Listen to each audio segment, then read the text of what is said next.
Fala galera, aqui quem fala é Alan Rodrigues. Finalmente chegou nossa última aula, onde vamos falar sobre o render externo. Porém, antes de começar essa aula, eu quero deixar um recado aqui para você. Aqui na página da aula, você terá dois links para baixar os arquivos, tanto do modelo quanto do HDRI que estamos usando no modelo. Logo abaixo, quando terminar a aula, caso queira adquirir o curso, você poderá clicar no botão da oferta para usar o código e obter um desconto de 50% na aquisição do curso completo. Então, basta clicar em possui um desconto e digitar Descomplica. Em seguida, o sistema vai atualizar o valor do curso e você poderá adquirir com 50% de desconto por apenas R$ 224,50, dividido em até 10 vezes no cartão. Então, não perde essa oportunidade de adquirir o curso completo para aprender muito mais e aprimorar muito mais aí seus renders, para fazer renders iguais a esses que estão na galeria. Te desejo uma boa aula. Até mais. Bom, vamos agora ver como foi feita essa cena para aprender a configurar uma cena externa e ter um resultado interessante igual esse que eu vou mostrar agora na tela. Gostaram do que viram? Então, vamos lá. Primeiramente, antes de abrir o Set Editor para configurar a cena, vamos levar em consideração alguns pontos que ajudam ao render ficar com qualidade e com realismo. Um desses pontos é o enquadramento. Então, notem que minha cena está totalmente enquadrada entre as duas barras pretas do Safe Frame e observem também que o meu edifício, a parte central onde, o meu ponto focal do render, está centralizado na proporção. Então, se você observar aqui, ó, dividir em 3 partes, eu tenho quase a mesma proporção em piso e céu, onde o meu objeto focal fica no meio. Se você manter sempre essa proporção, seus renders sempre vão manter uma qualidade interessante.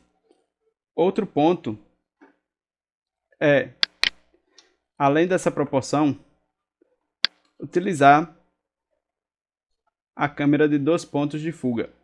Observem que no momento que eu retiro a minha cena de onde ela estava, se eu movo um pouquinho de nada, ela já sai da função de 2 pontos de fuga, de perspectiva em 2 pontos, e acaba ficando com algumas distorções. Então, eu não teria como ter minha cena dessa forma, pois assim eu estaria inclinando as arestas, e isso não fica interessante. Então, por isso, vamos em câmera e marcamos a opção Two Point Perspective. Ela vai ficar desse jeito, e daí você vai com o pan ajustando o enquadramento. Então, você poderia fazer um enquadramento mostrando mais o céu, mostrando um pouquinho menos de calçada, ou mostrando mais calçada, dependendo do tipo de render que você fosse fazer, mas o ideal mesmo é você enquadrar, tentando manter esse objeto centralizado. Então, e a mesma proporção aí entre céu e piso. Vamos marcar aqui, vou adicionar aqui uma cena. Observem que essa cena está só um pouco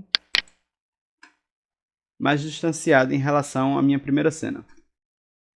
Então, isso vai funcionar para qualquer tipo de render, seja ele interno ou externo. Outro ponto é a modelagem e a qualidade dos blocos. Então, se você está modelando aí uma cena externa, é importante que você tenha todo um modelo bem trabalhado de calçada, meio fio, o próprio asfalto, o entorno aqui também foi modelado. Então, não é muito, porém, é uma modelagem bem básica, porém vai fazer toda a diferença no resultado final. Aqui, se eu aproximar, vocês podem observar que tem alguns pontos de grama aqui que vão aparecer como uma falhinha entre os frisos da calçada e do meio fio, que é o que costumamos chamar de colocar o caos na cena, colocar um pouco de desordem, que é exatamente deixar ela mais natural para que ela fique menos fake possível. Outra coisa é observar a modelagem, então não esquecer de nada da modelagem que deixa o realismo. Então, se você tem um acesso para a garagem, é importante você ter a rampa, é importante você ter a guia do meio-fio rebaixada. Outra coisa também, você tem aqui 2 portões, é importante você ter uma espécie de guia para esses 2 portões, para eles não ficarem mostrando como se estivessem soltos. Então, modelar muito aproximado do que é na vida real vai te ajudar com a questão do realismo na cena. Não só na renderização externa, como também na interna, como eu mencionei anteriormente. Então, eu coloquei aqui uma pessoa como referência de escala humana. Também é importante ter isso, não só para referência de escala humana, como também para humanizar mais a cena. Eu tenho aqui alguns carros também. Os que estão aqui do lado de dentro da grade, eu não precisei trabalhar muito material. Deixei o material no qual eu baixei eles do 3D Warehouse. Porém, esse outro carro aqui, eu ajustei o material dele e já eu vou mostrar como foi feito esse ajuste. Então, outro ponto que é importante é adicionar também os blocos de postes e blocos de vegetação para ajudar a composição dessa cena. Esses blocos aqui, como são poucos, eu não cheguei a transformar eles em proxy, mas o ideal é você trabalhar ele com proxy. Ele vai ficar aqui dessa forma. Então, além dessa composição, em relação a entorno, eu também fiz uma composição no próprio prédio. Fiz aqui um jardim, umas plantas caindo aqui e alguns objetos na varanda para deixar isso um pouco mais interessante. Aqui nessa casa eu também adicionei alguns blocos. Então, humanizar a cena também faz parte do processo de realismo. Então, anota aí. Primeiro passo, o enquadramento da cena. Você tem que ter um enquadramento interessante.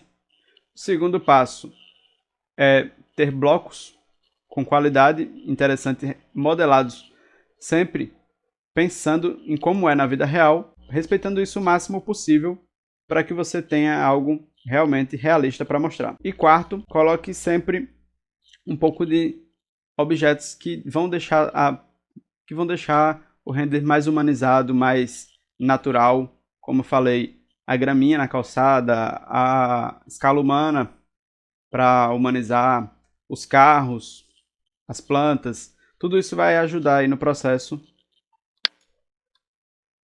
Tudo isso vai ajudar no processo de tornar esse render realista. Então, vamos finalmente às configurações, que é o último passo. Primeiramente, vamos para as configurações de luzes. Como é um render diurno, eu não iluminei os Paflont. Coloquei a iluminação apenas aqui na sanca. Eu simplesmente fiz um rebaixo aqui e essa face eu transformei num Mesh Light. O que é o Mesh Light? Eu deixei ele para mencionar ele aqui por último. Não mencionei ele na primeira aula, onde a gente falou sobre iluminação, exatamente para explicar o poder que o Mesh Light tem em relação a você poder transformar qualquer coisa em luz. Então, eu tanto tenho os LEDs aqui feitos com Mesh Light a partir da própria face do modelo, como eu também tenho um letreiro aqui que eu transformei em Mesh Light para poder mostrar a eficiência disso. Ou seja, com o Mesh Light não vai ser necessário você ficar distribuindo um retângulo de luz ou um Omni ou Sphere no formato que você deseja para iluminar coisas mais sinuosas, tipo um letreiro ou uma luminária cheia de curvas. Não, basta usar o Mesh Light que você consegue resolver isso. Então, e aqui na casa eu coloquei alguns pontos com IEs, só para ajudar a dar um efeito nessa casa para ela não ficar com aparência assim também tão desleixada, digamos assim, para não ter uma valorização apenas no prédio. É importante que o teu entorno ele tenha uma espécie de harmonia com o modelo que você está fazendo.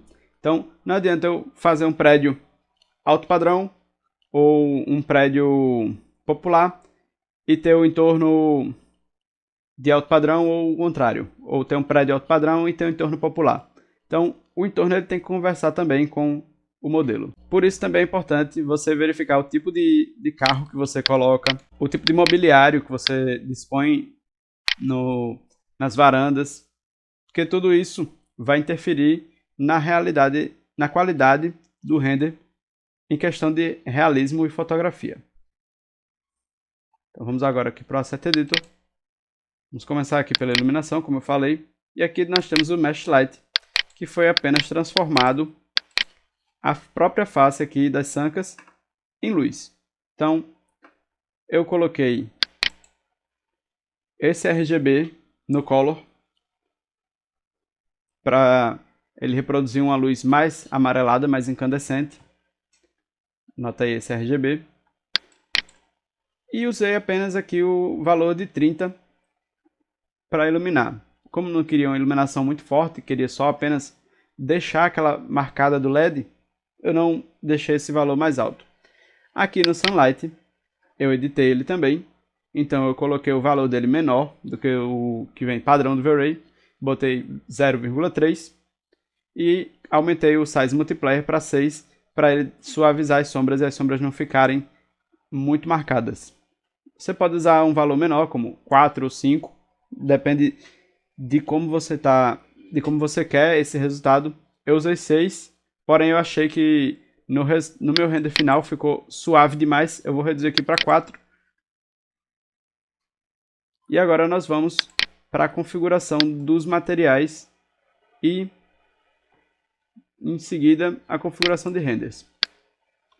Para configurar os materiais dessa cena, eu usei um recurso que eu tenho chamado Shaders Pro, que é uma biblioteca própria. Eu vou deixar também o link do Shaders Pro para vocês poderem conhecê-lo. Lembrando que os alunos do curso completo já têm incluso o Shaders Pro no ato da inscrição. Assim que começam as aulas, o link já vai estar lá para eles poderem baixar para a versão que eles precisarem. Então eu tenho o Shaders Pro desde o SketchUp 2016 até esse último SketchUp que eu estou usando agora. E que em breve receberá uma atualização para esse V-Ray 4.2. Porém, aqui eu utilizei o Shaders Pro para aplicar os materiais na cena, porque eu só preciso aplicar o material. Eu não precisei configurar, perder tempo configurando, porque são os materiais já pré-configurados. Então, eu fiz apenas alguns ajustes em alguns materiais, como recarregar a textura, como muitas vezes precisa. Quando você transfere um arquivo de um computador para o outro, ele acaba perdendo a textura e daí você precisa recarregar ela. Então, junto com ele, acompanhe uma pasta de texturas para que você possa fazer o recarregamento dessa textura. Daí, eu tenho aqui vários materiais que simplesmente eu posso chegar aqui, mudar essa calçada. Vou botar aqui esse outro concreto.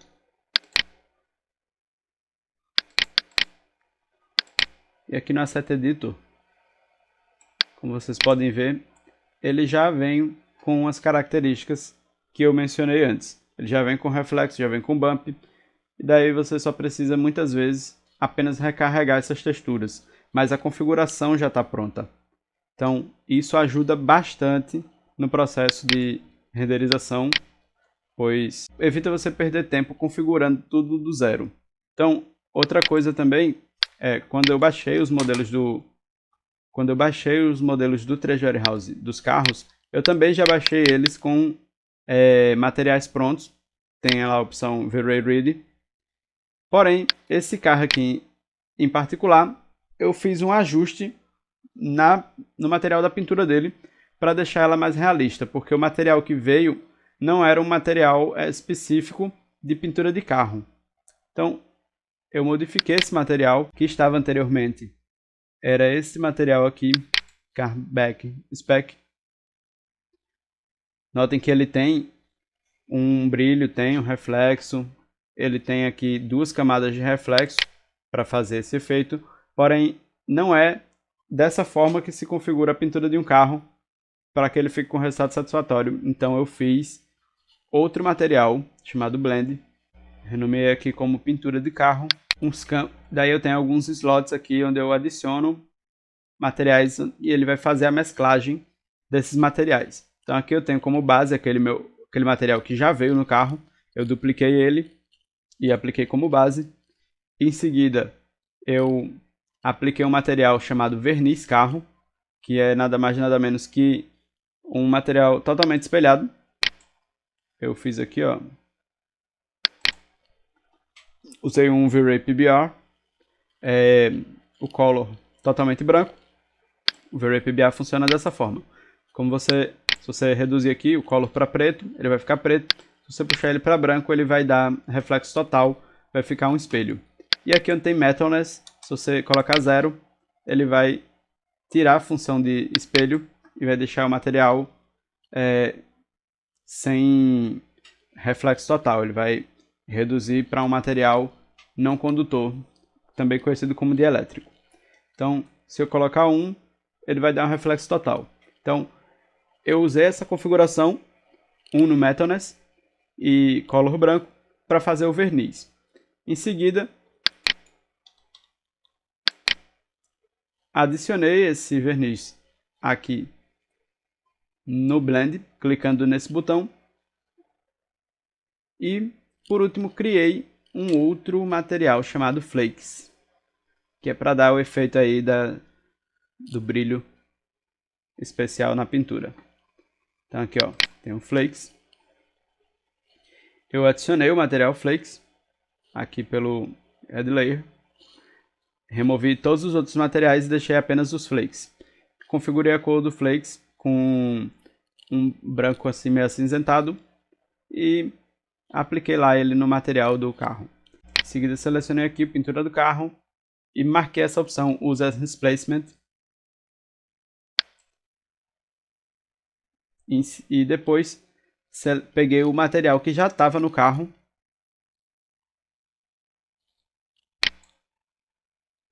Esse aqui, ó. Como eu já havia duplicado ele, então eu poderia fazer a substituição clicando com o direito e ele vai aparecer aqui a opção Replacement in Scene. Vou fazer aqui para mostrar.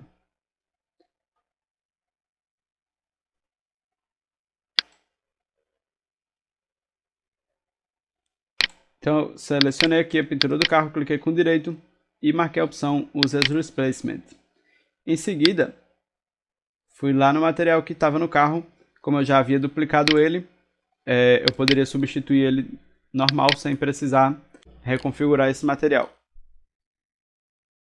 E isso não me traria nenhum problema porque eu usei o material duplicado no material do Blend. Então é só marcar aqui a opção Replace in Scene e ele vai substituir o material na cena.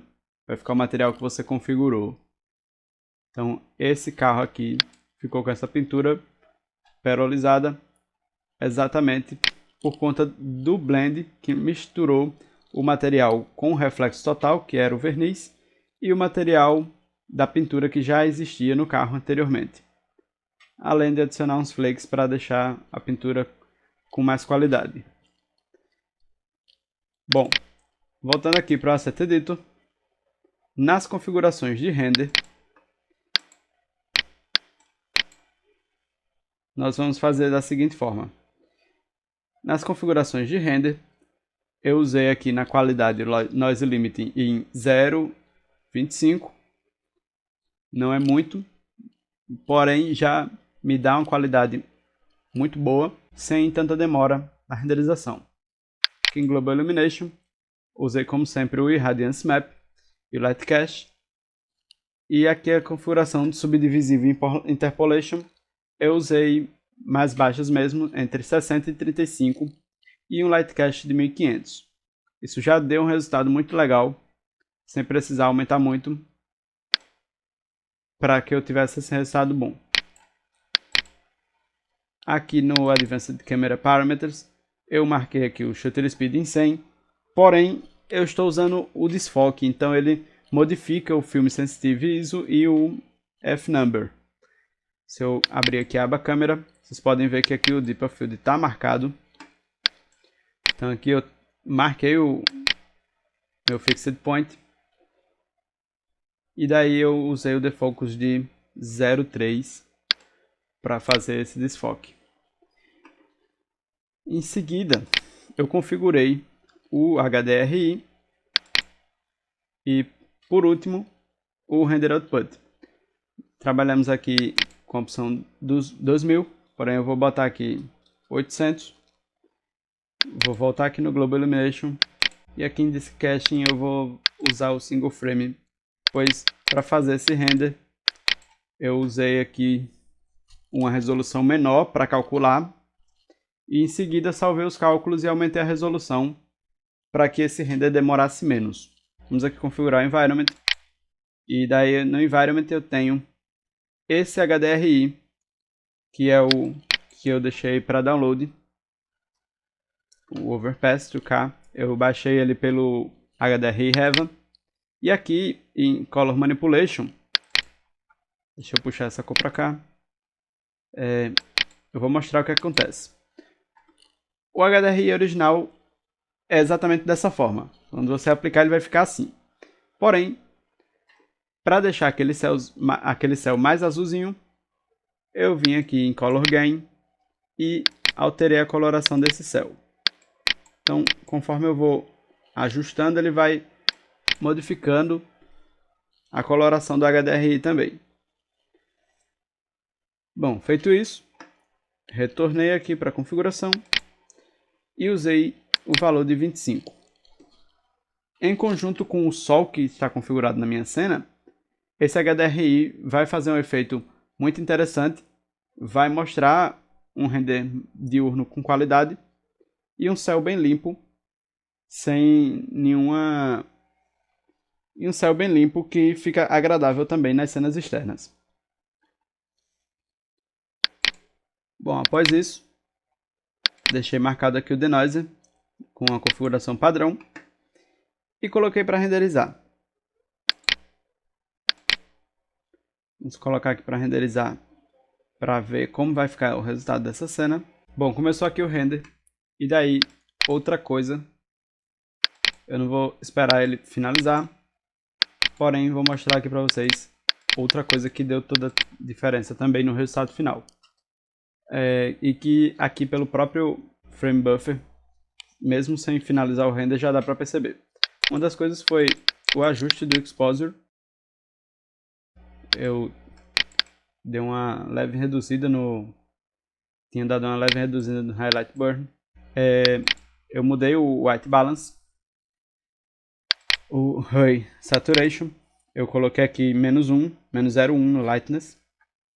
O White Balance eu usei 8000 em temperatura. E daí eu usei também o Color Balance, que deu essa coloração mais rosada que ficou na cena, para dar um efeito mais vintage. E também o Curve, para dar uma melhorada nos sombreamentos e para dar uma melhorada aí nos materiais e nas sombras. Então, essa pós também foi importante para o render ficar com uma qualidade interessante. E não só essa pós-produção que foi feita no Frame Buffer, como também eu fiz uma pós-produção no Photoshop, onde eu selecionei aqui o carro e adicionei um desfoque de movimento para parecer que esse carro estava em movimento. E o que fez aí um efeito bem legal também, como vocês viram na imagem que eu mostrei no começo da aula. Espero que vocês tenham gostado da aula. Lembrando que quem quiser se aprofundar, é só clicar no link que está aqui embaixo. Te vejo na próxima. Um abraço. Tchau!